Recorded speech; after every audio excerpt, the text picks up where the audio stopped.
बृहदारण्यक उपनिषद। ये शुक्ल यजुर्वेद की काव्य शाखा से शतपथ ब्राह्मण से जुड़ा हुआ है। ये अति प्राचीन है। इसमें जीव, ब्रह्मांड और ब्रह्म ईश्वर के बारे में कई बातें बताई गई हैं। दार्शनिक रूप से ये बड़ा महत्वपूर्ण है। इस उपनिषद पर आदि शंकराचार्य ने टीका लिखी है। शतपथ ब्राह्मण ग्रंथ का एक खंड है।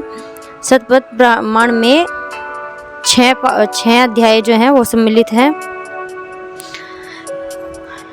यजुर्वेद के प्रसिद्ध पुरुष सूक्त के अतिरिक्त इसमें अश्वमेघ, अस्तोमा, सदगम्य, नेति नेति जैसे विषय हैं। इसमें ऋषि याज्ञवल्क्य और मैत्रेयी का संवाद है जो अत्यंत क्रमबद्ध और युक्तिपूर्ण है। इसके नाम बृहदारण्यक का अर्थ है, बृहद मतलब बड़ा या फिर ज्ञान वाला, और आरण्य का अर्थ होता है जंगल, घने जंगल में लिखा गया है। इसमें तत्व ज्ञान और तत्वोपयोगी कर्म और उपासनाओं का बड़ा ही सुंदर वर्णन है।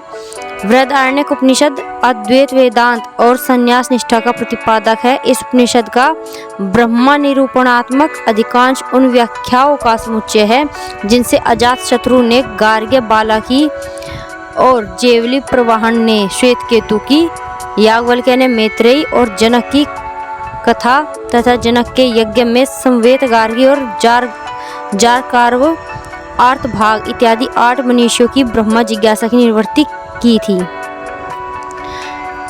इसके जो हैं 6 अध्याय हैं। 6 अध्यायों में प्रथम अध्याय और इसके अध्यायों के अंदर ब्राह्मण आते हैं। इसके मंत्रों को ब्राह्मण कहते हैं। प्रथम अध्याय में 6 ब्राह्मण हैं। प्रथम ब्राह्मण अश्वमेघ पर्व में सृष्टि रूपक यज्ञ को, जैसे अध्याय के अंदर खंड आए हैं वैसे ही इसमें अध्याय के अंदर ब्राह्मण आए हैं। प्रथम ब्राह्मण अश्वमेघ पर्व में सृष्टि रूप यज्ञ को एक विराट अश्व की उपमा से व्यक्त किया गया है, और दूसरे ब्राह्मण में प्रलय के बाद सृष्टि की उत्पत्ति का वर्णन किया गया है। तीसरे ब्राह्मण में देवों और असुरों के प्रसंग से प्राण की महिमा और उसके भेद स्पष्ट किए गए हैं। चौथे ब्राह्मण में ब्रह्मा को सर्वरूप कहकर उसके द्वारा वर्गों के विकास का उल्लेख है। छठे में विभिन्न अन्नों की उत्पत्ति तथा मनवाणी और प्राण के महत्व का वर्णन किया गया है। साथ ही नाम, रूप और कर्म की प्रतिष्ठा भी है। पहले अध्याय क्या कह रहा है? उषा यज्ञ संबंधी अश्व का सिर है, सूर्य नेत्र है, वायु प्राण है, वैश्वानर अग्नि खुला हुआ मुख है, और संवत्सर यज्ञ अश्व का आत्मा है। द्युलोक उसका पीठ है, अंतरिक्ष उदर है, पृथ्वी पैर रखने का स्थान है, दिशाएं पार्श्व भाग है, अवान्तर दिशाएं हैं, पसलियां हैं, अवान्तर दिशाएं पसलियां हैं, ऋतुएं अंग है, मास और अर्धमास पर्व हैं, दिन और रात्रि प्रतिष्ठा है, नक्षत्र अस्थियां हैं, आकाश मास है, बालू वद्य है, नदियां नाड़ियां हैं, पर्वत यकृत है और हृदयगत मास खंड है। औषधि और वनस्पतियों को लोम कहा है। ऊपर की ओर जाता हुआ सूर्य नाभि से ऊपर का भाग है और नीचे की ओर जाता हुआ सूर्य कटी से नीचे का भाग है। उसका जमाई लेना बिजली का चमकना है और शरीर हिलना मेघ का गरजना है। वह जो मूत्र त्यागता है वही वर्षा है और वाणी ही उसकी वाणी है। ऐसा इसमें उपमा के द्वारा बताया गया है।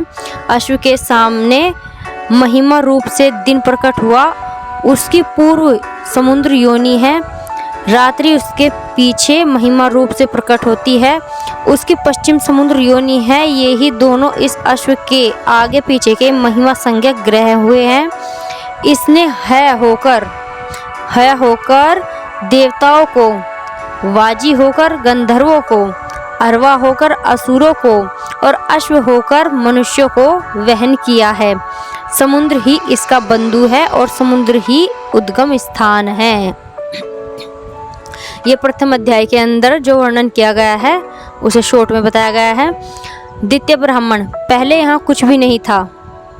द्वितीय ब्राह्मण में जो वर्णन किया जा रहा है वो सृष्टि की उत्पत्ति से है। पहले यहाँ कुछ भी नहीं था, यह सब मृत्यु से ही आवृत था। यह अशनाया से ही आवृत था, अशनाया ही मृत्यु है। उसने मैं आत्मा से युक्त हूँ ऐसा मन किया उसने अर्चन करते हुए आचमन किया, उसके अर्चन करने से आप हुआ, अर्चन करते हुए मेरे लिए का मतलब जल प्राप्त हुआ, अतः यही अर्क का अर्कत्व है। जो इस प्रकार अर्क के इस अर्कत्व को जानता है उसे निश्चय सुख मिलता है। आपका अर्थ होता है जल, आप अर्क है, आप जल अर्क है। उस जल का जो स्थूल भाग था वह एकत्रित हो गया, वह पृथ्वी हो गई। पानी के अंदर जो है उसके अंदर जो सूक्ष्म कण होते हैं वो एक जगह इकट्ठे हुए और पृथ्वी हो गई, वह पृथ्वी हो गई। उसके उत्पन्न होने पर वह मृत्यु थक गया। उस थके हुए और तपे हुए प्रजापति के शरीर से उसका सारभूत तेज अग्नि प्रकट हुआ। उसने अपने को 3 प्रकार से विभक्त किया। उसने आदित्य को तीसरा भाग किया और वायु को किया। इस प्रकार यह प्राण 3 भागों में हो गया। उसका पूर्व दिशा सिर है, इधर उधर की विदिशाएं बाहु है। इसी प्रकार पश्चिम दिशा इसका पूंछ है और इधर उधर की विदिशाएं जंघाएं हैं। दक्षिण और उत्तर दिशाएं उसके पार्श्व हैं। द्युलोक पृष्ठभाग है, अंतरिक्ष उदर है, पृथ्वी हृदय है, यह जल में स्थित है। इसे इस प्रकार जानने वाले पुरुष जहाँ कहीं जाते हैं वहीं प्रतिष्ठित हो जाते हैं। उसने कामना की कि मेरा दूसरा शरीर उत्पन्न हो, अतः उस अशनाया रूप मृत्यु ने मन से वेद रूप मिथुन की भावना की। उससे जो रेत हुआ वह संवत्सर हुआ, इससे पूर्व संवत्सर नहीं था। उस संवत्सर को जितना संवत्सर काल होता है उतने समय तक वह गर्भ में धारण किए रहा। इतने समय के पीछे उसने उसको उत्पन्न किया। उस उत्पन्न हुए कुमार के प्रति मुख फाड़ा, इससे उसने भान ऐसा शब्द किया, वहीं वाक हुआ। यह सभी उपनिषदों में सर्वाधिक बृहदकार है। इस उपनिषद में 3 कांड, मधुकांड, मुनिकांड, खिलकांड और 6 अध्याय हैं। प्रत्येक अध्याय में अनेक ब्राह्मण हैं, कुल 47 ब्राह्मण हैं। इसमें प्रलंबित 435 पद हैं। प्रथम अध्याय क्या कह रहा है? पहले अध्याय में 6 ब्राह्मण हैं। प्रथम ब्राह्मण अश्वमेघ परक सृष्टि रूप यज्ञ को एक विराट अश्व की उपमा व्यक्त कर दूसरे ब्राह्मण में प्रलय की, ये सब बताई दिया था मैंने। फिर से बताते हैं। प्रलय के बाद सृष्टि की उत्पत्ति का वर्णन। तीसरे ब्राह्मण में देवासुर प्रसंग ये सब आए और प्राण की महिमा, उसके भेद स्पष्ट किए। चौथे ब्राह्मण में ब्रह्मा का स्वरूप कहकर उसके 4 प्रकार वर्गों से के विकास का उल्लेख किया। छठवें में विभिन्न अन्नों की उत्पत्ति तथा मनमानी प्राण के महत्व का वर्णन किया, साथ ही नाम रूप कर्म की प्रतिष्ठा भी की। दूसरे अध्याय में प्रथम ब्राह्मण में डींग हाँकने वाले गार्ग्य बालकी और ज्ञानी राजा अजातशत्रु के संवाद के द्वारा ब्रह्मा और आत्म तत्व को स्पष्ट किया गया। साथ ही दूसरे एवं तीसरे ब्राह्मण में प्राणोपासना तथा ब्रह्मा के 2 मूर्त और अमूर्त रूपों का वर्णन किया।